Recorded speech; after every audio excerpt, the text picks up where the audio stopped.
Okay, guys. You will not believe this, okay? I don't even know where to start with this. Okay. I just gotta show you guys. Like, there's no other...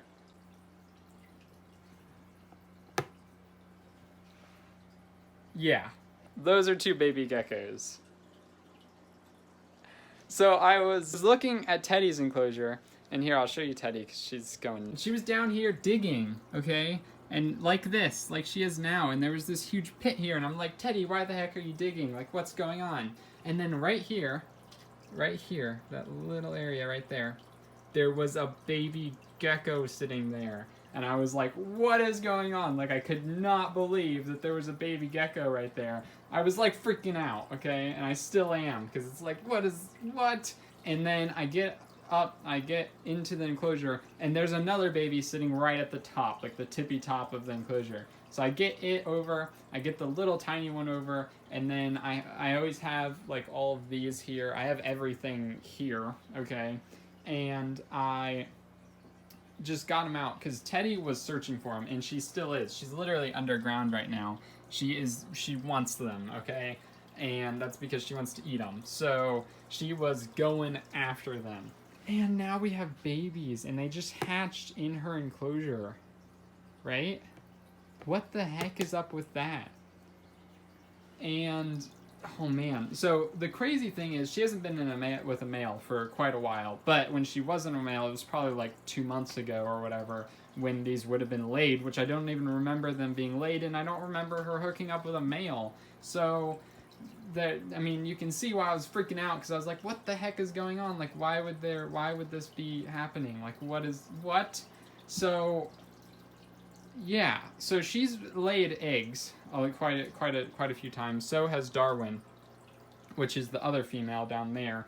And I've always just assumed that if she laid eggs, that they would be eaten by the isopods, because there's a ton of isopods, like way overpopulated in both tanks. So I just didn't do anything with them. I just left them. Didn't expect anything from them. Absolutely no expectations there at all. I just figured they were eaten. And yeah, she'd laid eggs a couple of times before, and that's just kind of what happened. And then out of the blue, there was babies. So they must have hooked up, and she must have been fertilized. They must have been fertilized, and then they survived the isopods, and they incubated in the tank for the last 2 months, or however long, like it's like 60 to 120 days, and here it would probably take like 80 days. It would have been a little bit over 2 months, actually. I think it would have been over 2 months that they were in here and incubating and whatnot. So in theory, after that, if she laid more eggs at any point, then I'd be expecting more geckos to randomly pop up in her tank, because I've never really taken eggs out of her thing. So here they are. They're right here.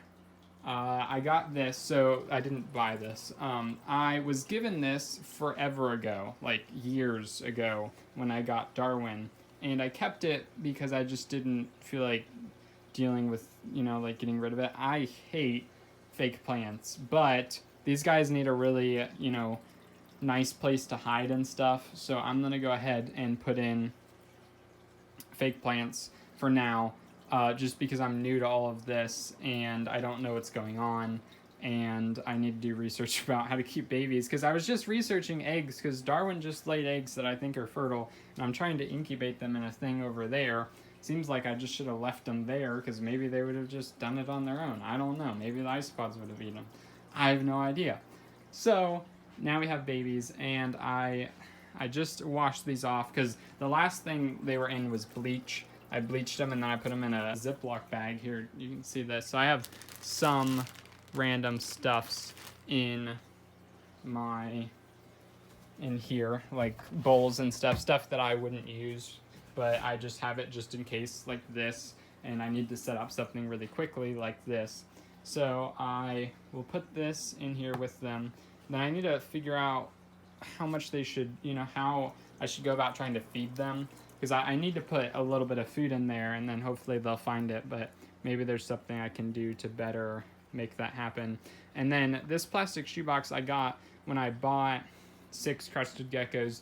Right now I have 3. I I actually split that group with another person that I know that breeds crested geckos, and that is Shelled Reptiles, and I will probably be contacting him pretty soon and just ask him if there's any things that he's learned about breeding crested geckos that maybe he could tell me because that would probably be really helpful. So I don't know. I talked to a different friend of mine who is trying to breed crested geckos, and he's more trying to breed crested geckos more than I am. Okay, I've just been keeping crested geckos for a long time. Breeding them is something that I just kind of hoped would happen at some point, like it has, but it's not really been my main focus. And he kind of knew a little bit, or he, at least the information is more fresh in his mind. He's tried to, that's the part of, you know, what he's doing that he memorizes, you know, if that makes any sense. I've learned it, I just haven't really kept too much track of it. So then I'm gonna spray them down. So this is how I spray down like the adults enclosures and everything, just to make sure that they have enough humidity to shed, because they're currently shedding. That one, the little tiny one on the one that's on the paper towel is shedding. The one that isn't on the paper towel is already shedding. The one on the ground here is about to shed. So I've been told that you're not really supposed to handle them too much, and it's kind of that. So I don't know.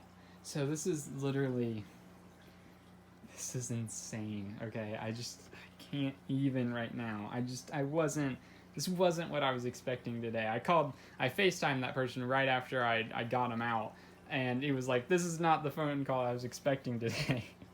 So this is just insane. So I really want to document like the whole journey here. So keep in mind that a lot of my videos now are going to be centralized around these two crested geckos.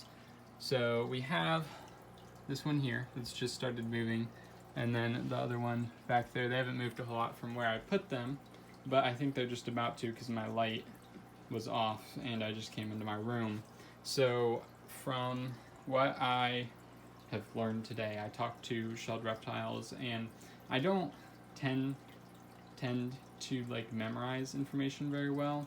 I tend to take notes. So like when I'm researching animals and different things like that, I'll save websites or I'll take notes, because I really don't feel like I need to really learn something super well if I will always have notes. So that's kind of where I'm at right now. So when it comes to things like little like temperatures and like different things like that, specifics and stuff, I don't spend time like memorizing every bit of that, because I know that I can look in my phone and I'll have it like right there. So I've learned about how to take care of baby crested geckos, but it wasn't really my main focus of study, because I was trying to figure out how to incubate them.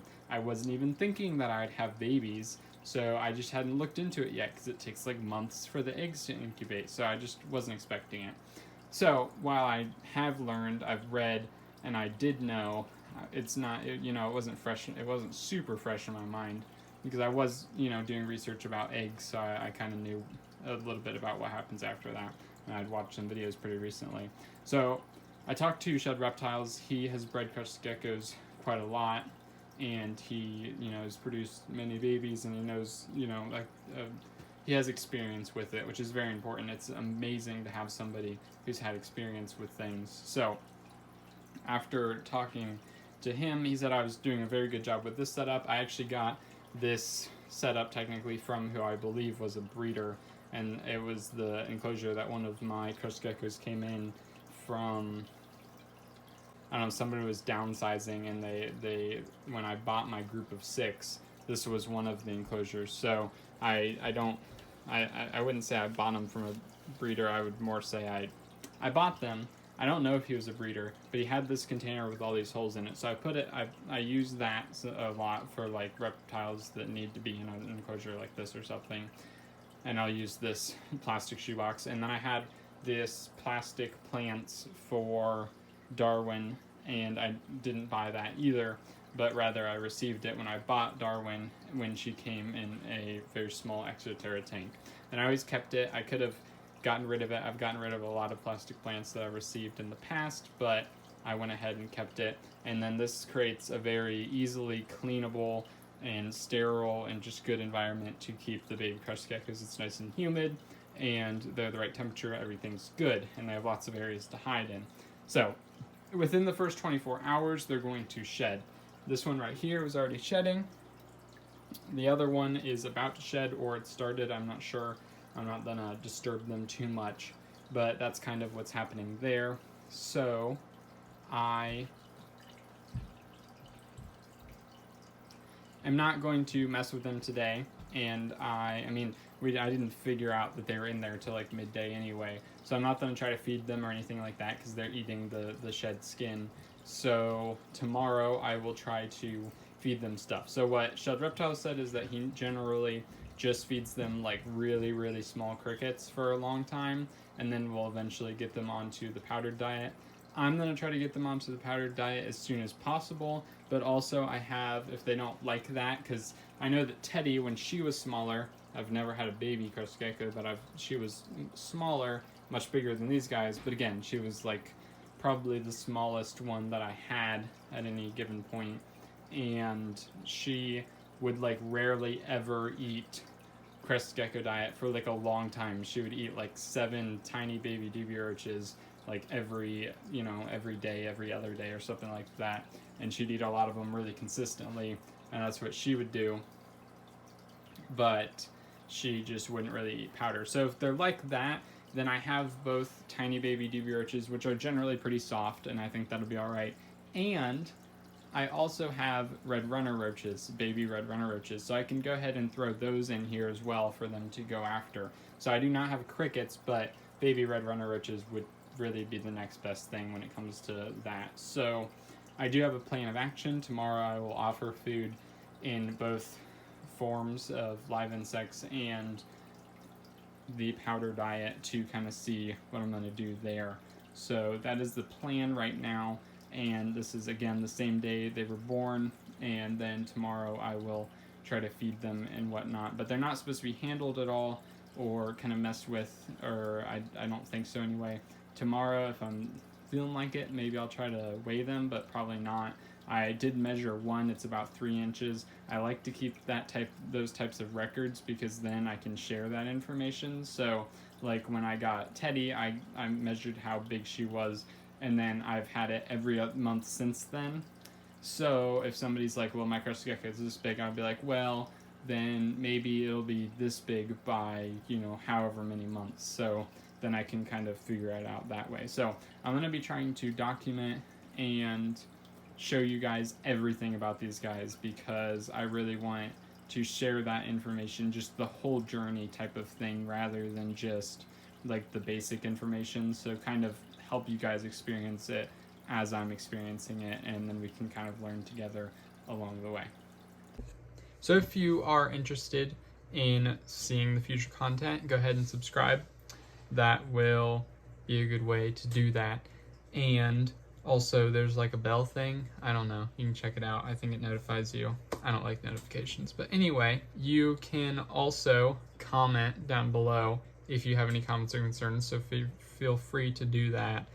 And then there's this liking apparatus, and yeah, I recommend hitting that. I think it would be pretty good. I mean, if you like the video. So have a fantastic day, and I hope you found this video helpful.